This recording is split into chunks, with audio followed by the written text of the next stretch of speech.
ഹരേ കൃഷ്ണ. ശ്രീമദ് ഭഗവത്ഗീത അധ്യായം 2 സംഖ്യയോഗം ശ്ലോകം 44. ഭോഗൈശ്വര്യ പ്രസക്താനാം തയാപകൃത ചേതസാ വ്യവസായാത്മികാ ബുദ്ധിഃ സമാധൗ ന വിധീയതേ. ഭോഗൈശ്വര്യ പ്രസക്താനാം തയാ അപഹൃത ചേതസാ വ്യവസായാത്മികാ ബുദ്ധിഃ സമാധൗ ന വിധീയതേ.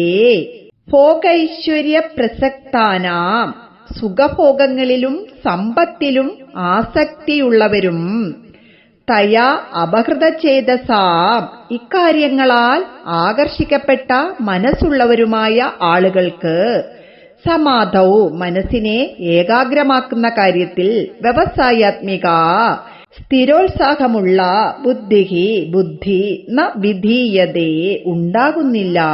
ഭഗവാൻ പറയുകയാണ്, ഈ വിധം ഭൗതിക സുഖങ്ങളിൽ മുഴുകിയവരും അവയാൽ ആകർഷിക്കപ്പെട്ട മനസ്സുള്ളവരുമായ സാധാരണക്കാർക്ക് ആത്മജ്ഞാന സമ്പാദനത്തിൽ മനസ്സിനെ ഏകാഗ്രമാക്കുക സാധ്യമേയല്ല.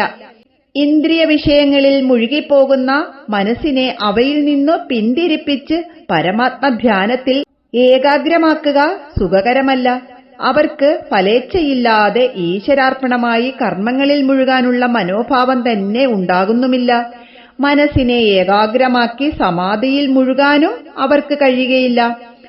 ഇവിടെ സങ്കല്പങ്ങളുടെ ഉറവിടമായ അന്ധകരണത്തെയാണ് സമാധി എന്ന പദം കൊണ്ട് നിർദ്ദേശിക്കുന്നത്. സുഖസമൃദ്ധികളിൽ മുഴുകിപ്പോയവരുടെ അന്ധകരണത്തിൽ ബ്രഹ്മൈക്യ ബുദ്ധി ഉണ്ടാകുകയില്ല.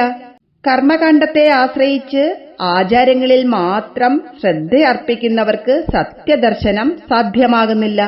കർമ്മകാണ്ഡത്തിന് ഫലമില്ലെന്നും പുഷ്പമേയുള്ളൂവെന്നും കൂടി ഇവിടെ സൂചിപ്പിക്കുന്നു.